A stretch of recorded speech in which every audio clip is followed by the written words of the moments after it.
السلام علیکم ورحمۃ اللہ وبرکاتہ۔ وعلیکم السلام ورحمۃ اللہ وبرکاتہ۔ بارک جی سر، اللہ آواز آ فیکم رہی وحیاکم اللہ اکرمکم اللہ وزادکم اللہ شرفا وعزا وعلما نافعا وعملا متقبلا ورزقا طیبا یا الہ العالمین۔ رب یسر ولا تعسر وتمم بالخیر، رب سهل ویسر ولا تعسر علینا یا میسر کل اسیر، رب زدنی علما، رب اشرح لی صدری ویسر لی امری واحلل عقدۃ من لسانی یفقہوا قولی۔ عزیز طلبہ، بحمد اللہ و بعونہ جل وعلا سلسلہ دروس مشکات المصابیح کے سلسلہ دروس کا یہ ایپیسوڈ نمبر 17 آپ کے سامنے موجود ہے، 17واں سبق، اور اس میں جو زیر مطالعہ انشاءاللہ احادیث ہوں گی وہ بھی آپ کے سامنے نمبر دے دیے گئے ہیں، 2217 سے 2222 یہ حدیث ہیں۔ تو آتے ہیں بغیر کسی تاخیر کے اپنے اصل آج کی اس درس کی جانب، اور براہ راست کتاب مشکات المصابیح سے ہم احادیث کا مطالعہ کرتے ہیں، اور ہمارے پاس پہلی حدیث جیسا کہ نمبر سے واضح ہے، یہ 2217 یہ حدیث ہے، اور قرآن حکیم کے فضائل یا اس کے اجر و ثواب اور اس کی اہمیت، کلام الہی کے بارے میں متفرق مسائل کے بارے میں یہ حدیث موجود ہیں۔ تو یہ تیسری فصل ہے، متفرق قرآن حکیم کے مسائل و احکامات کے بارے میں تیسری فصل، اور اس کی پہلی حدیث وان بریدہ رضی اللہ تعالی عنہ قال قال رسول اللہ صلی اللہ علیہ وسلم من قرأ القرآن، جس شخص نے قرآن پڑھا، یتأکل بہ الناس، اور پھر لوگوں سے اس قرآن کے بدلے میں مال کھاتا ہے، یا اس نے کھانے کی جسارت کی، یتأکل بہ الناس، جاء یوم القیامہ، قیامت کے دن آئے گا، ووجہ عظم، اس حال میں کہ اس کا جو چہرہ ہوگا وہ ہڈیوں کا ڈھانچہ ہوگا، لیس علیہ لحم، جس پر کوئی گوشت نام کی چیز نہ ہوگی۔ رواہ البیہقی فی شعب الایمان، امام بیہقی نے اسے شعب الایمان میں ذکر کیا ہے، اور یہ حدیث سند کے اعتبار سے انتہائی ضعیف ہے، اس لیے کہ سند میں احمد بن میثم جو کہ مناکیر منکر روایت کیا کرتا ہے یا کرتا تھا، اور نی سفیان ثوری بھی ہے جو مدلس اور عنان ہے، تو اس اعتبار سے یہ حدیث ضعیف ہے، شدید ضعف ہے اس میں۔ آگے ہمارے پاس حدیث 2218 وعن ابن عباس رضی اللہ تعالیٰ عنہما قال کان رسول اللہ صلی اللہ علیہ وسلم لا یعرف فصل السورتی،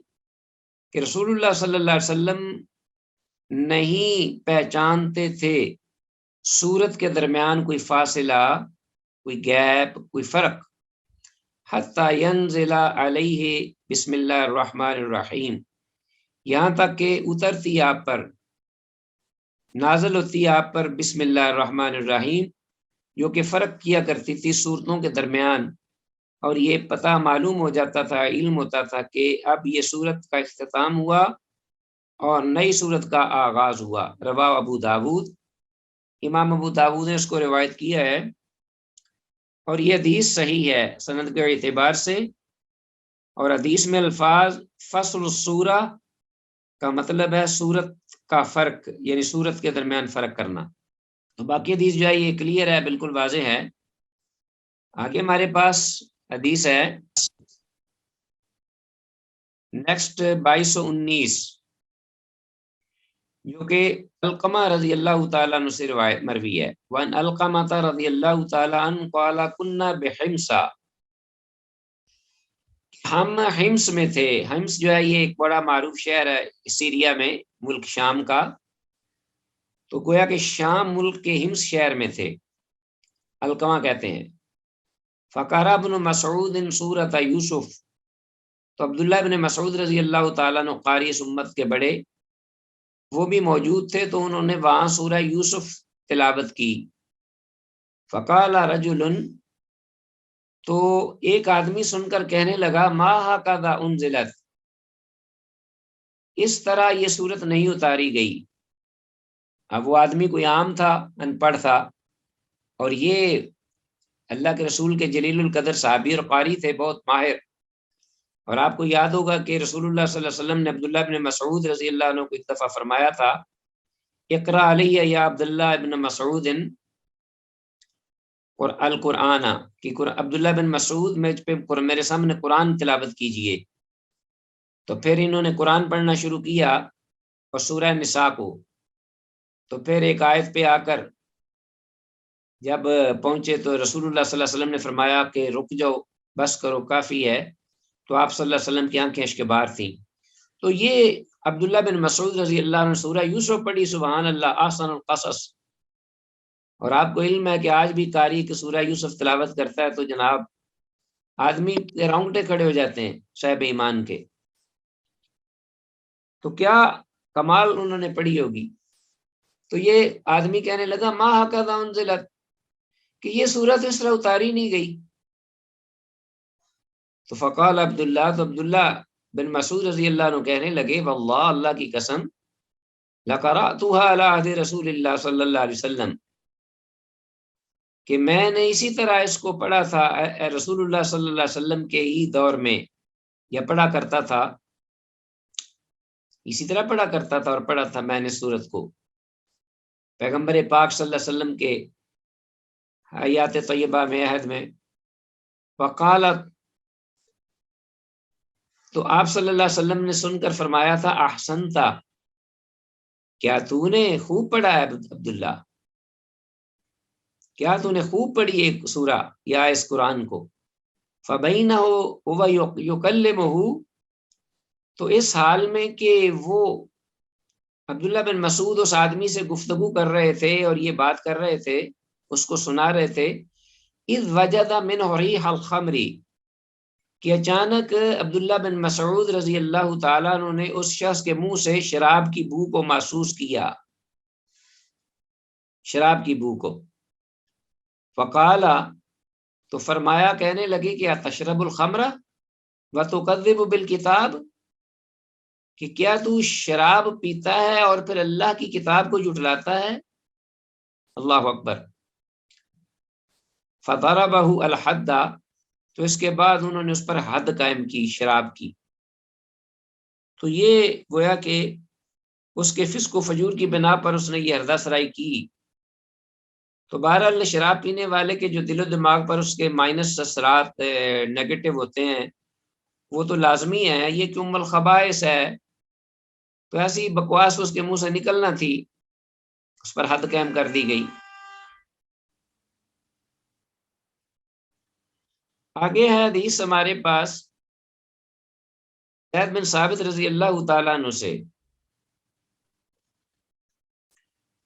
قال، وہ کہتے ہیں ارسل علیہ ابو بکر، یہ بڑی اہم اور بڑی معروف حدیث ہے، حدیث طلبہ، اور آپ نے پڑھی سنی بھی ہوگی، خاص طور پر اسلامیات کے چیپٹر میں، کسی بھی کلاس میں بھی، تعلیمی اداروں میں بھی۔ تو اس کو ذرا غور سے سنیے گا، یہ اصل حدیث آئی ہے۔ اللہ اکبر، کہ کس طرح قرآن مجید کی جو ترتیب اور قرآن مجید کی جو جمع کرنا تھا، اس کو اکٹھا کرنا، یہ کیسے ہوا، کیسے ممکن ہوا۔ عہد رسالت مآب صلی اللہ علیہ وسلم میں زید بن ثابت رضی اللہ تعالیٰ عنہ اس کے اثر روح رواں تھے، وہی روایت کرتے ہیں۔ قال، وہ کہتے ہیں ارسل علیہ ابو بکر مقتل اہل الیمامہ، کہ ابو بکر رضی اللہ تعالیٰ عنہ نے اہل یمامہ کے جو ہوئے تھے اپنا صحابہ اور ان کی شہادتیں، اور پھر اہل یمامہ کی جنگ جو تھی اس کے سلسلے میں، یا اس کو مد نظر رکھتے ہوئے، یا ان حالات کے پیش نظر کہہ لو، مقتل اہل یمامہ، جو کہ مسلمہ کذاب کے خلاف لڑائی ہوئی تھی، تو ابو بکر رضی اللہ عنہ نے اس لڑائی کے پس منظر میں میری طرف پیغام بھیجا فَإِذَا عمر بن الخطاب عندہ، تو عمر بن خطاب رضی اللہ تعالیٰ عنہ بھی اس وقت ان کے پاس تھے. قال ابو بکر رضی اللہ تعالیٰ عنہ، ابو بکر رضی اللہ تعالیٰ عنہ کہنے لگے ان عمر اتانی، کہ اے زید بن ثابت کہ عمر میرے پاس آئے. فقالا، تو کہنے لگے ان القتل قد استحر یوم الیمامہ بقراء القرآن،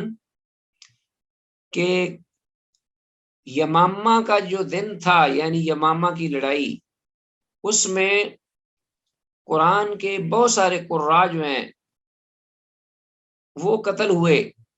ان القتل، بے شک قتل، قد استحر،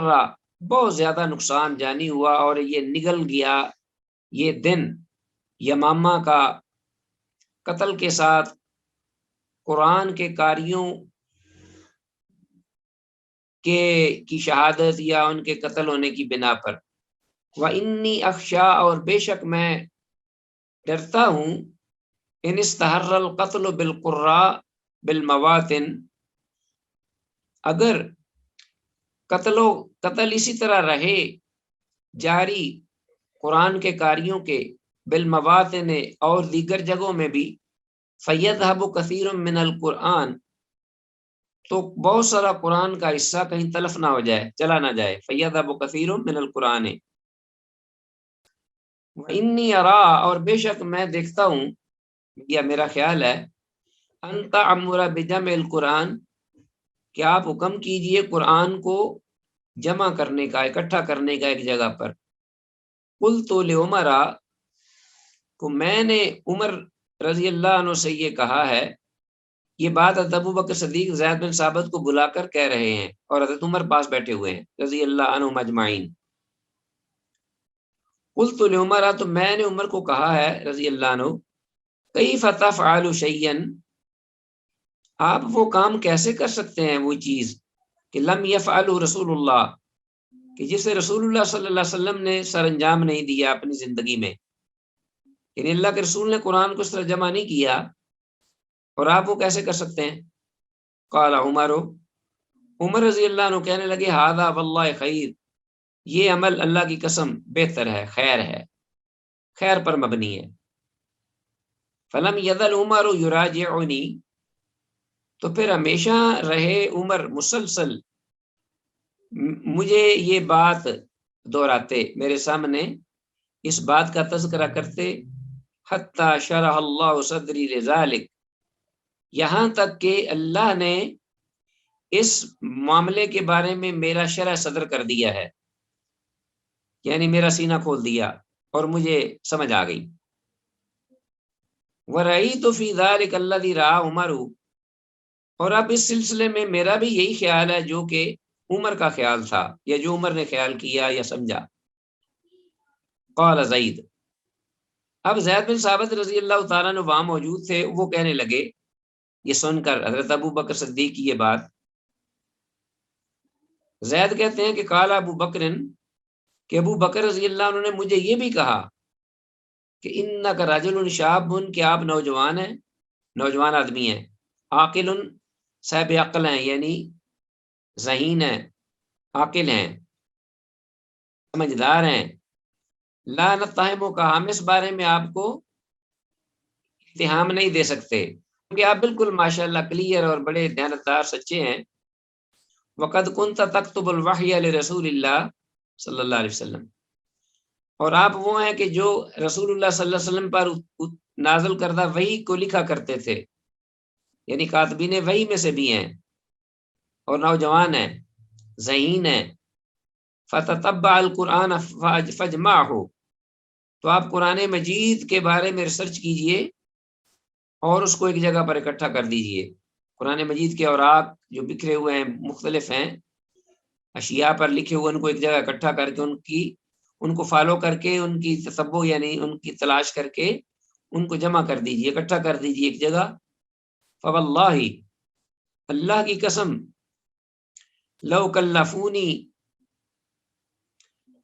نقل جبل، اگر وہ مجھے اس بات کے پابند کرتے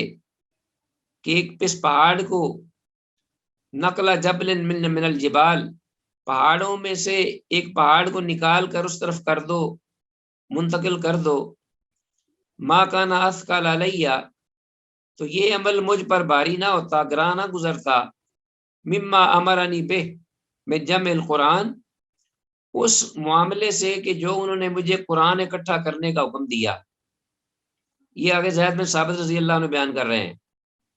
اپنی کیفیت۔ قال، حضرت زید بن ثابت رضی اللہ عنہ پھر کہتے ہیں کہ قلت، تو میں نے کہا، کیف تفعلون شیئا لم یفعل رسول اللہ صلی اللہ علیہ وسلم، یعنی وہی سوال جو حضرت ابو بکر صدیق نے حضرت عمر سے کیا تھا،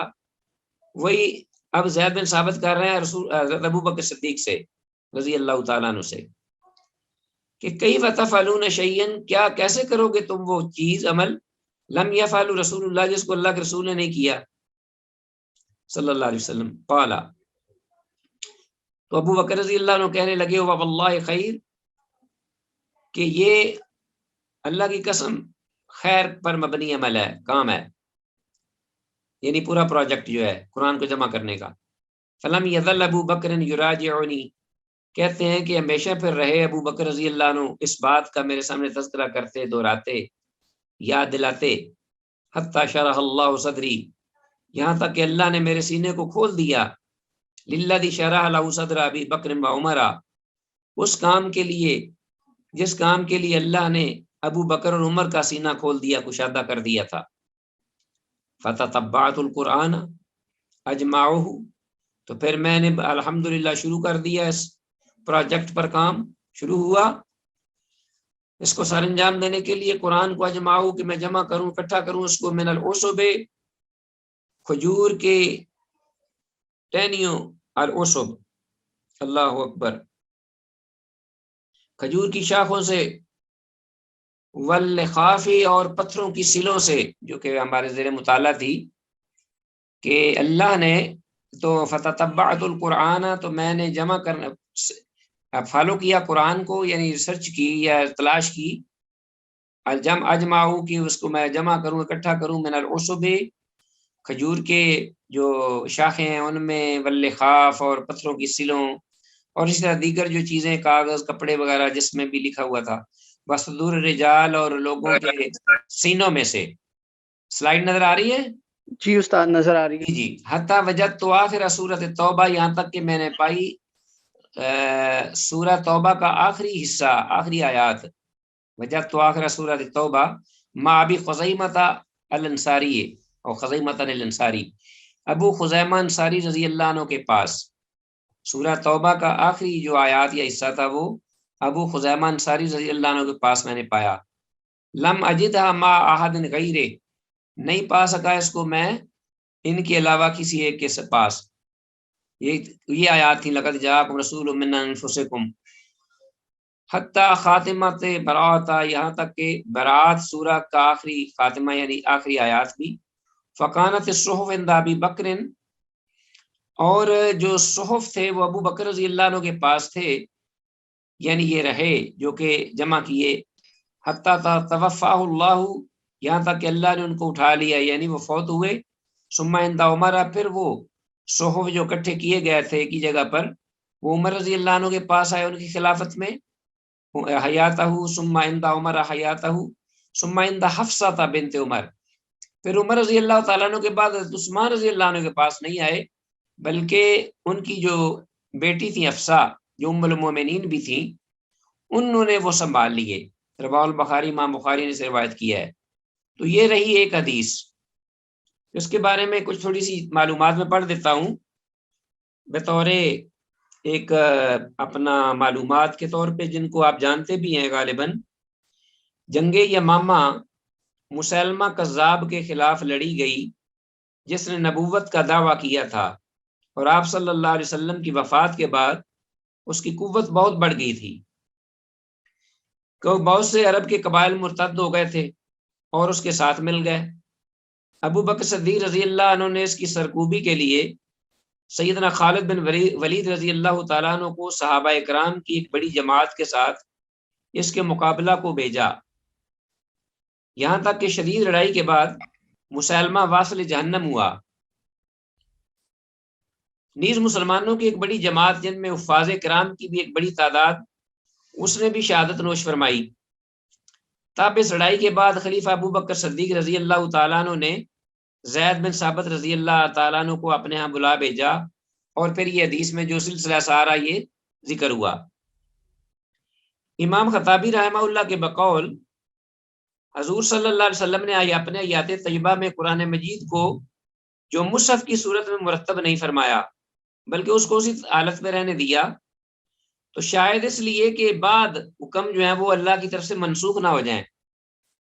اور کب تک قرآن مجید جو ہے وہ نازل ہوتا ہے، نازل ہونے تک آپ نے اس کو اکٹھا نہیں کیا، نہ مرتب کیا ہے۔ آگے ہے ہمارے پاس حدیث نیکسٹ اس سلسلے میں، وہ بھی قرآن مجید کے ترتیب اور قرآن مجید کی جو جمع اکٹھا کرنا سلسلے میں ہے۔ وعن انس بن مالک رضی اللہ تعالیٰ عنہ سے روایت ہے، انس بن مالک رضی اللہ تعالیٰ عنہ سے روایت ہے کہ انہ حذیفہ بن الیمان،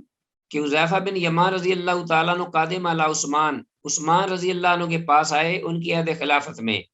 یہ اب حضرت عثمان رضی اللہ عنہ کا دور آ گیا ہے، اور صحیفہ جو ہے وہ حضرت حفصہ کے پاس ہی تھے، جو کہ حضرت ابو بکر صدیق نے جمع فرمایا تھا، ذہن میں رکھیے گا۔ وکانا یغادی اہل الشام وفی فتح ارمینیہ و آذربائیجان مع اہل عراق، اور اس وقت عثمان رضی اللہ تعالیٰ عنہ کس بات میں مصروف تھے کہ آرمینیا اور آذربائیجان کی فتح میں، ٹھیک ہے، اور اہل عراق کے ساتھ یہ اپنا جو اہل شام ہیں ان کے ساتھ یعنی لڑائی لڑنے کے لیے ان کے خلاف اپنا سامان رسد اور سامان جنگ یا سامان جہاد اسلحہ وغیرہ وہ اکٹھا کر رہے تھے۔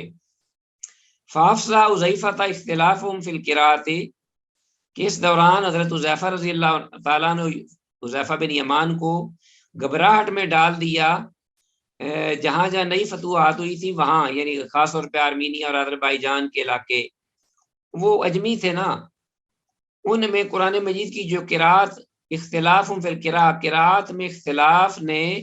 حذیفہ رضی اللہ عنہ کو گھبراہٹ میں ڈال دیا۔ فافزع حذیفہ اختلاف فی القراءۃ، فقال حذیفہ لعثمان، حضرت حذیفہ رضی اللہ عنہ عثمان بن عفان رضی اللہ عنہ سے کہا، یا امیر المومنین، اے امیر المومنین، ادرک هذه الامہ، اس امت کو بچا لیجئے، قبل ان یختلفوا فی الکتاب،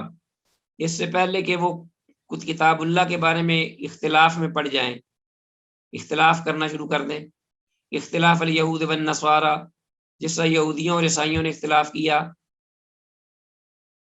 مجھے اس بات کا بڑا ڈر ہے۔ ارسل عثمان الی حفصہ،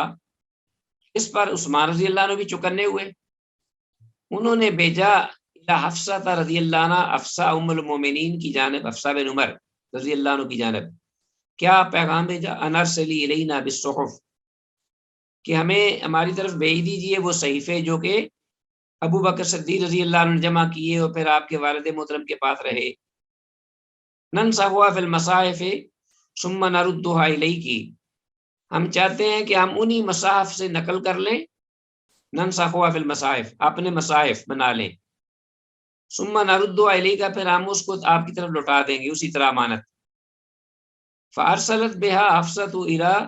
عثمان، تو اس پر حضرت حفصہ رضی اللہ تعالیٰ عنہ نے فوراً تعمیل کی اور حضرت عثمان رضی اللہ عنہ کو وہ مصحف بھیج دیا۔ فامر زید بن ثابت وعبد اللہ بن الزبیر وسعید بن العاص وعبد اللہ بن الحارث بن ہشام، تو حضرت عثمان رضی اللہ تعالیٰ عنہ نے یہ ذمہ داری کنہیں سونپی، بڑے جلیل القدر کے بعد صحابہ، سر فہرست زید بن ثابت، عبداللہ بن زبیر، سعید بن العاص اور عبداللہ بن حارث بن ہشام رضی اللہ عنہم اجمعین اجمعین۔ فنسخوها فی المصاحف، تو انہوں نے مختلف مصحف جو ہیں وہ نقل کیے اس مصحف سے جو حضرت حفصہ والا تھا۔ وقال عثمان للرحط القرشیین الثلاث، اور عثمان رضی اللہ تعالیٰ عنہ نے یہ جو 3 قریشی تھے، ان میں 3 جو قریشی تھے نا صحابہ، ان کو خاص طور پر یہ تاکید کی لراحت القرشیین تین قریشی گروہ کو، اذا اختلفتم انتم وزید بن ثابت فی شیء من القرآن، جب تمہارا اختلاف ہو یا تم اختلاف کرو قرآن جمع کرتے ہوئے یا مصحف نقل کرتے ہوئے، دیگر مصحف تیار کرتے ہوئے کرنے کے لیے، جب تم آپس میں اختلاف کرو، انتم وزید بن ثابت فی شیء من القرآن، قرآن کے بارے میں لکھتے ہوئے، فاکتبوہ بلسان قریش، تو تم نے کیا کرنا ہے کہ قریش کی لغت پر لکھنا ہے اس کو، باقی کو چھوڑ دینا ہے۔ فإنما نزل بلسان، اس لیے کہ قرآن مجید قریش کی لغت پر اترا ہے۔ ففعلوا، تو انہوں نے ایسے ہی کیا، حتی اذا نسخوا الصحف فی المصاحف، یہاں تک کہ جب انہوں نے دیگر اپنے جو مصاحف تھے،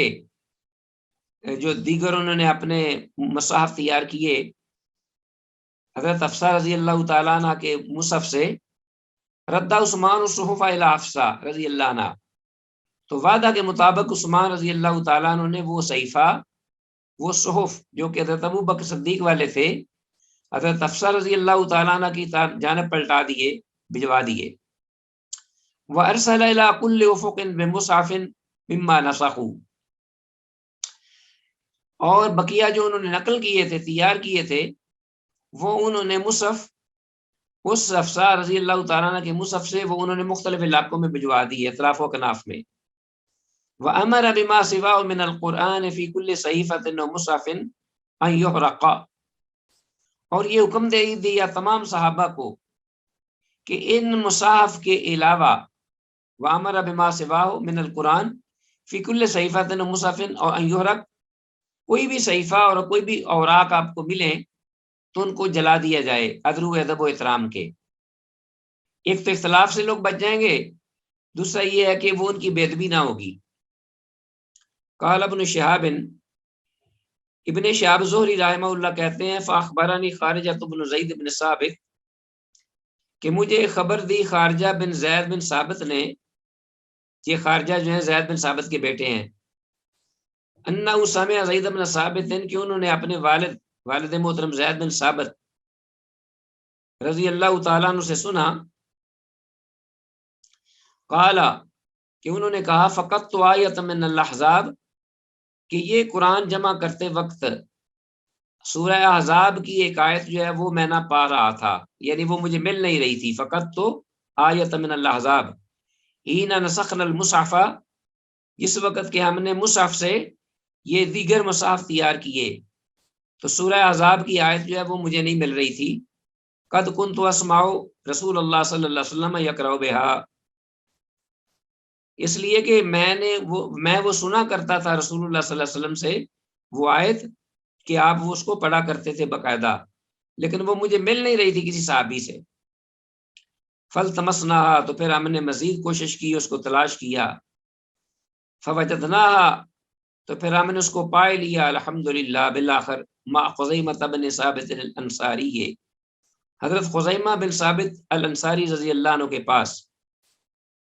اور وہ آیت کریم مبارکہ کیا تھی؟ من المومنین رجال صدقوا ما عاہدوا اللہ علیہ، یہ آیت مبارکہ، فلحقناها فی صورتها فی المصحف، تو پھر ہم نے اس آیت مبارکہ کو بھی اس کی اصلی صورت کے ساتھ ملا دیا اس مصحف میں جو ہم نے تیار کیے تھے۔ رواه البخاری، اور امام بخاری نے اس کو روایت کیا ہے۔ تو یہ حدیث تھی 2221۔ تو صحیفہ سے مراد عزیز طلبہ وہ اوراق ہیں جن میں سیدنا ابو بکر رضی اللہ عنہ نے قرآن کو جمع کیا تھا، مگر ہر صورت الگ الگ تھی، اور جب ان کو ایک ساتھ مرتب کیا گیا تو وہ مصحف بن گیا۔ اور سیدنا عثمان رضی اللہ تعالیٰ عنہ نے یہ کام صحابہ کرام رضی اللہ عنہم کے مشورہ سے کیا۔ سمجھ آگی بات کی؟ یہ ذہن میں رکھنا ہے، یہ بڑی اہم بات ہے۔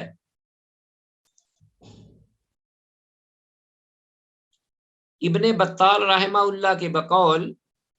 حدیث سے معلوم ہوتا ہے کہ مقدس اوراق کو جلا دینا جائز ہے۔ آج اگر ہمارے پاس کوئی مقدس اوراق قرآن مجید یا حدیث کے ملیں تو ان کو جلانا چاہیے جیسا کہ عثمان رضی اللہ تعالیٰ عنہ نے کیا تھا. تو لوگ اس کا اہتمام نہیں کرتے اور بے ادبی کرتے ہیں. نتیجہ تن یہ اوراق جو ہیں وہ دکانوں میں شاپس میں پہنچ جاتے ہیں اور لوگ ان کے بنا بنا کر انویلپس اور پتہ نہیں کیا گیا اس میں سودے دے دے کر. اللہ رحم کرے.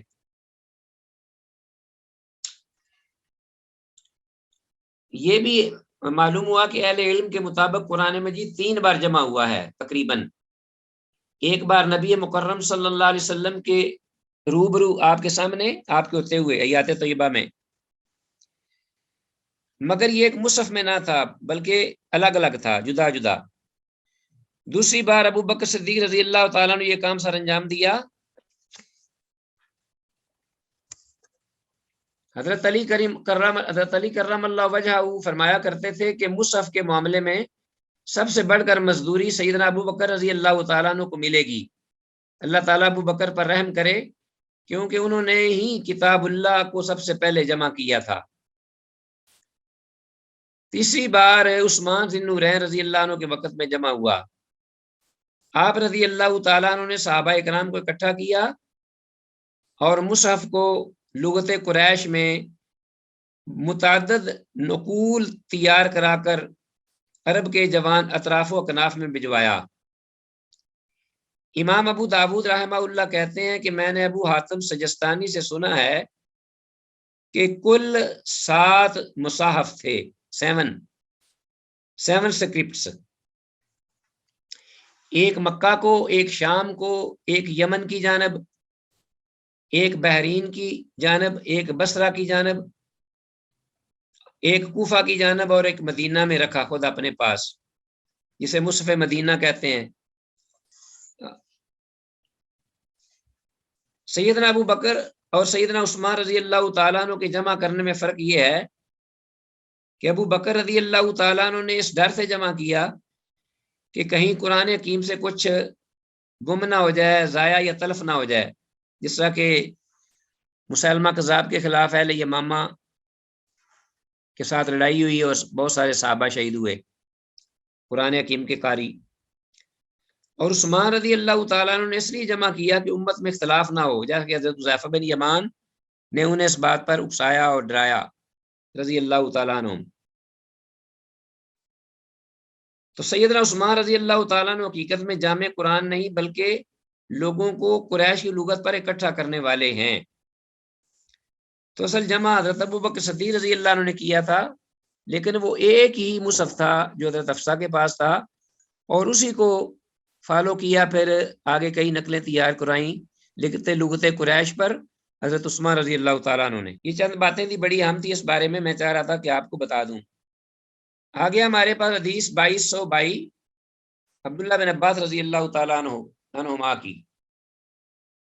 اللہ اکبر. قال کہتے ہیں عبداللہ بن عباس رضی اللہ عنہما قلت لعثمان، میں نے عثمان رضی اللہ تعالیٰ عنہ کو کہا، ما حملکم، کس چیز نے آپ کو رغبت دلائی یا ابارہ علی ان امدتم الی الانفال، کہ تم سورہ انفال کے بارے میں یہ فیصلہ کرو یا یہ عمل سر انجام دو. وَهِيَ مِنَ الْمَثَانِي، اور وہ مثانی میں سے ہے، یعنی ان صورتوں میں سے ہے جو بار بار پڑھی جاتی ہیں. یہ بعد میں بتاؤں گا. وَإِلَى بَرَاءَةَ، اور کس چیز نے آپ کو کہا کہ برا، سورہ برا کو اس طرح لکھو. وَهِيَ مِنَ الْمِعَيْن، اور وہ ان صورتوں میں سے ہے جن کی 200 کے قریب یا 200 سے زیادہ آیات ہیں. پھر سن لیجئے، عبداللہ بن عباس رضی اللہ عنہ سے روایت ہے، وہ کہتے ہیں میں نے کہا عثمان بن عفان رضی اللہ عنہ کو، ما حملکم، کس چیز نے تمہیں اس بات کی طرف ابارہ یا انگیخت دلائی ہے کہ لا ان امدتم، کہ تم الی الانفال، کہ تم انفال سورہ کو اس جگہ پر رکھو جس جگہ یہ ہے، تم نے رکھا ہے اس کو یا لکھا ہوا ہے یہ، اور ساتھ ہی سورہ توبہ کو لگا دیا ہے. وَهِيَ مِنَ الْمَثَانِي، جبکہ وہ مثانی صورتوں میں سے ہے جو کہ بار بار دہرائی جانے والی ہیں، بار بار پڑھی جانے والی ہیں. المثانی، جیسا کہ سورہ جو سورہ الفاتحہ کو بھی کہا گیا ہے کہ سب من المثانی، سورہ جو مثانی جو صورتیں ہیں سورہ شعراء سے سورہ فتح تک یہ مثانی ہیں، ٹھیک ہے جی، یہ ذہن میں رکھ لیجیے گا، وَهِيَ من المثانی، اس سے مراد سورہ شعراء سے سورہ فتح تک مثانی ہیں ساری صورتیں۔ ان صورتوں میں 100 آیات سے کم والی صورتیں ہیں اور ان میں قصے بار بار آتے ہیں، اس لیے انہیں مثانی کہتے ہیں، یعنی بار بار دہرائی جانے والی، بار بار پڑھی جانے والی، بار بار ان کا ذکر ہوتا ہے ان کے قصوں کا مختلف صورتوں میں، تو 100 سے کم آیات والی ہیں یہ، اور ان میں قصے بار بار ذکر ہوتے ہیں انبیاء کے علیہ السلام۔ اسی طرح سورہ یونس سے سورہ فرقان تک کو میعین یعنی 100 آیت والی یا 100 سے زیادہ والی صورتیں کہا جاتا ہے میعین، مثانی 100 سے کم آیت والی اور میعین 100 سے زیادہ آیات والی، یہ ذہن میں رکھ لیجئے۔ تو انہوں نے یہ کہا، پوچھا، استفسار کیا عبداللہ بن عباس نے، فَقَرَنْتُمْ تم بینہما، اور تم نے ان دونوں کے درمیان یعنی ان کو ملا دیا آپس میں، فلم تکتبوا سطر بسم اللہ الرحمن الرحیم، اور بسم اللہ الرحمن الرحیم بھی نہیں لکھا۔ حضرت عبداللہ بن عباس نے یہ فرمایا، پوچھا کہ سورہ انفال اور سورہ توبہ کے درمیان بسم اللہ نہیں لکھی اور ان دونوں کو آپ نے ملا دیا ہے بسم اللہ کے بغیر، جیسا کہ وہ ایک ہی صورت ہے، اور انفال کو آپ نے رکھ دیا مثانی میں اور برات کو آپ نے، جبکہ وہ 100 سے اوپر والی ہے، برات سورہ برات 100 سے اوپر والی آیت ہے نا، سورہ ہے 100 سے زیادہ والی، یعنی 100 سے زیادہ آیات والی سورہ ہے، اور انفال جو ہے یہ 100 سے کم والی سورہ ہے، اور دونوں کو آپس میں ملا دیا، ایک کر دیا، جو کہ جیسا کہ ایک صورت ہے، اور بسم اللہ بھی نہیں لکھی۔ وَوَضَعْتُمُوهَا فِي السَّبْعِ الطُّوَلِ، اور انہیں رکھ دیا ہے 7 لمبی صورتوں میں۔ یہ 7 لمبی صورتیں کون سی ہیں؟ شروع سے سورہ بقرہ سے لے کر سورہ توبہ تک طوال یعنی لمبی صورتیں کہلاتی ہیں، ٹھیک ہو گیا جی۔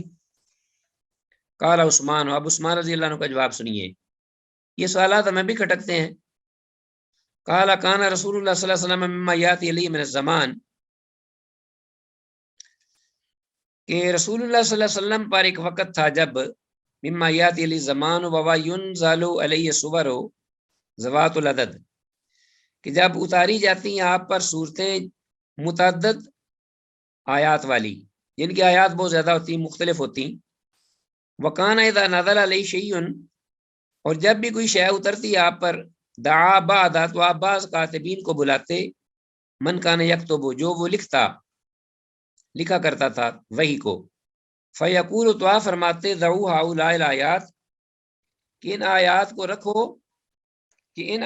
رکھو، ذروا ہؤلاء الآیات فی سورۃ التی یذکر فیہا کذا و کذا،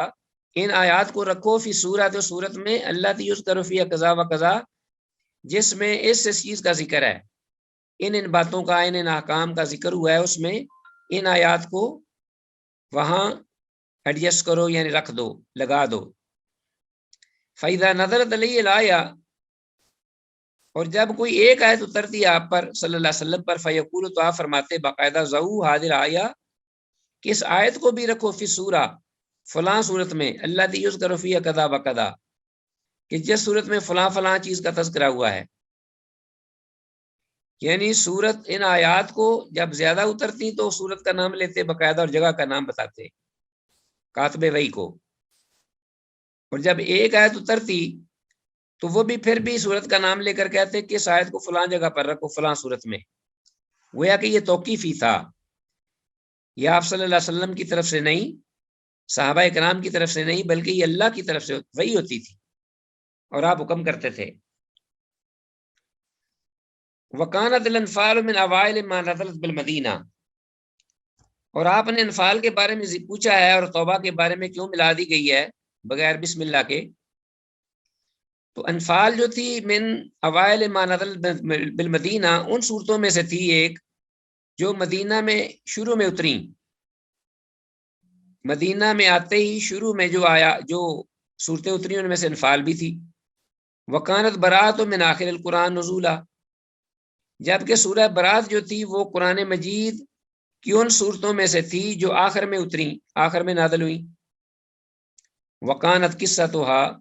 شبیہۃ بقصتها، اور ان کا مضمون یعنی سورہ انفال کا مضمون جو تھا یا اس میں جو احکام و مسائل تھے وہ بالکل سورہ توبہ والے تھے، اس کے شبیہ تھے، اس کے مطابق تھے، اس جیسے تھے. فقبض رسول اللہ صلی اللہ علیہ وسلم، تو رسول اللہ صلی اللہ علیہ وسلم اسی اسنا میں آپ کی روح قبض کر دی گئی، یعنی آپ فوت ہوئے، اللہ کے پاس چلے گئے. ولم یبین لنا انہا منہا، آپ صلی اللہ علیہ وسلم نے تو یہ نہیں بیان کیا کہ یہ سورہ جو ہے توبہ سورہ انفال میں سے ہے. فمن اجل ذالک قرنت بینہما، تو خاموشی تھی اور آپ نے بتایا بھی نہیں، مضمون ایک جیسا تھا، اس لیے میں نے ان دونوں کو ملا دیا آپس میں اور بسم اللہ بھی نہیں لکھی. ولم اکتب سطر بسم اللہ الرحمن الرحیم ووضعت فی السبع الطول، اور ان کو میں نے رکھ دیا پہلی 7 لمبی صورتوں میں جو طویل صورتیں ہیں، سورہ بقرہ سے لے کر سورہ توبہ تک. رواہ احمد و ترمذی و ابو داود، امام احمد اور امام ترمذی امام ابو داود نے اس حدیث کو روایت کیا ہے. تو یہ عزیز طلبہ یہ تھا اس کا ترجمہ، اور یہ تھا جواب حضرت عثمان رضی اللہ تعالیٰ عنہ کا، گویا کہ اور صحابہ میں سے کسی نے بھی اختلاف نہیں کیا اس پر، بلکہ صحابہ نے اس بات کو قبول کیا حضرت عثمان رضی اللہ تعالیٰ عنہ کے عمل کو. تو گویا کہ یہ علیکم بسنتی و سنت الخلفاء الراشدین المہدیین، اور رسول اللہ صلی اللہ علیہ وسلم نے بھی کوئی اس بارے میں رہنمائی نہیں فرمائی، اور اسی طرح آپ دنیا سے تشریف لے گئے. تو ایک دفعہ میں بطور معلومات کے آپ کو یہ 1-2 باتیں آپ کو بتا دیتا ہوں. سورہ بقرہ سے سورہ توبہ تک طوال یعنی لمبی صورتیں کہلائی جاتی ہیں، اور سورہ حجرات سے آخر تک کو مفصل کہتے ہیں، اس لیے کہ ان صورتوں کے درمیان بسم اللہ الرحمن الرحیم کا فاصلہ قریب قریب ہے. کیونکہ چھوٹی چھوٹی صورتیں ہیں نا، تو بسم اللہ بار بار آتی ہے، اس لیے ان کو مفصل کہتے ہیں. سورہ حجرات سے آخر تک، سورہ ناس تک. پھر آگے ان مفصل صورتوں کی 3 قسمیں ہیں، یعنی سورہ حجرات سے سورہ ناس تک جو ہیں ان کی آگے 3 قسمیں ہیں، طوال اور اوساط مفصل، طوال مفصل. سورہ حجرات سے سورہ انشقاق تک طوال یعنی لمبی اور فاصلہ والی صورتیں. اوساط مفصل سورہ البروج سے سورہ البینہ تک یعنی درمیان فاصلہ والی صورتیں، درمیانے فاصلے والی صورتیں.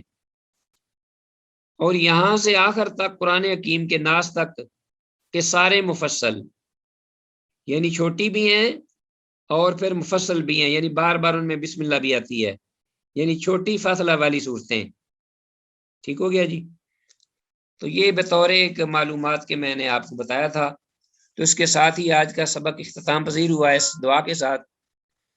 کہ جو کچھ کہا سنا ہے اللہ رب العالمین پڑھنے، سننے، سمجھنے اور اس پر عمل کی توفیق دے. ھذا ما عندی واللہ اعلی وعلم بالصواب.